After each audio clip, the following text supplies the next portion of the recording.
First, I am Subramanya Bharati.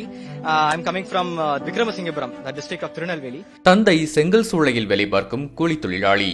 தாய் தையல் இயந்திரத்தில் துணி தைத்து குடும்பத்தை காப்பாற்றியவர். ஆனால் இவர்கள் மகன் சுப்பிரமணிய பாரதி யுபிஎஸ்சி குடிமைப்பணிக்கான IAS தேர்வில் வெற்றி பெற்றுள்ளார். நெல்லை மாவட்டம் பாபநாசம் அருகே உள்ள விக்ரமசிங்கபுரத்தை சேர்ந்த சுப்பிரமணிய பாரதிக்கு 22 வயதுதான் ஆகிறது. அரசு உதவி பெறும் பள்ளியில் தமிழ் வழி கல்வியில் பயின்ற இவர் தனது முதல் முயற்சியிலேயே யுபிஎஸ்சி குடிமைப்பணி தேர்வில் வெற்றி பெற்று சாதனை படைத்துள்ளார். எனக்கு சிவில் சர்வீஸ் எக்ஸாமினேஷன் எழுதணும் அப்படிங்கிற ஆசை 12ஆம் கிளாஸ் படிக்கும்போது தான் வந்துச்சு. எங்கள் ஊரில் யூபிஎஸ்சிக்கு ஃபுல் ஃபார்ம் தெரிஞ்சவங்களே பெரும்பாலும் இருக்க மாட்டாங்க.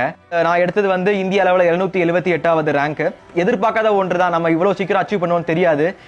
நான் வீக்கப்புறத்துலேருந்து டெய்லிங்க செங்கமால் வேலை பார்த்துட்டு போவேன்.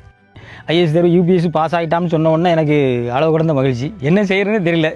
ஃபோன் வந்து செங்கல் எடுத்துக்கிட்டு தான் இருந்தேன். திடீர்னு நம்ம வாழ்க்கையுடைய தலைமுறையே மாறின மாதிரி எனக்கு அளவற்ற மகிழ்ச்சி. எங்கள் வீட்டில் ஃபஸ்ட்டு படித்தது 8ஆம் கிளாஸ் நான் தான் படித்தேன். அதுக்கப்புறம் அவன் படித்தது காலேஜ் போனது பாரதி தான் போனான். கல்வியால் மட்டும்தான் வாழ்க்கையில் முன்னேற முடியுங்கிறது எங்களுக்கு ரொம்ப தெரிஞ்சனால கல்வியை தேர்ந்தெடுத்தோம். இல்லைன்னா சாதாரணமாக 12ஆம் கிளாஸ் படிச்சுட்டு அவங்க அப்பா கூட வேலைக்கு போனால் அவனுக்கும் அதே சம்பளம் கொடுத்துருப்பாங்க. தமிழ்நாடு அரசின் நான் முதல்வன் திட்டம் சுப்பிரமணிய பாரதிக்கு மிகப்பெரிய உறுதுணையாக இருந்துள்ளது. நான் முதல்வன் திட்டம் மூலமாக யுபிஎஸ்சி குடிமைப்பணி தேர்வுக்கு பயிற்சி எடுக்க ஒவ்வொரு மாதமும் 7500 ரூபாய் தமிழ்நாடு அரசு வழங்கியுள்ளது. யுபிஎஸ்சி முதல்நிலை தேர்வில் வெற்றி பெற்ற பின் 25000 ரூபாயும், யுபிஎஸ்சி முதற்கட்ட தேர்வில் வெற்றியடைந்த பின் 50000 ரூபாயும் வழங்கப்பட்டுள்ளது.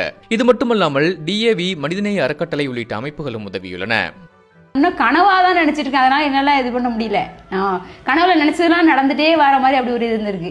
பெரிய திருப்தி, அதாவது சொல்ல அளவு கடந்த மகிழ்ச்சியில் இருக்கேன். நான் இப்போ என் வாழ்க்கையில் அடைய முடியாத இன்பத்தை நான் அடைஞ்சிருக்கேன்.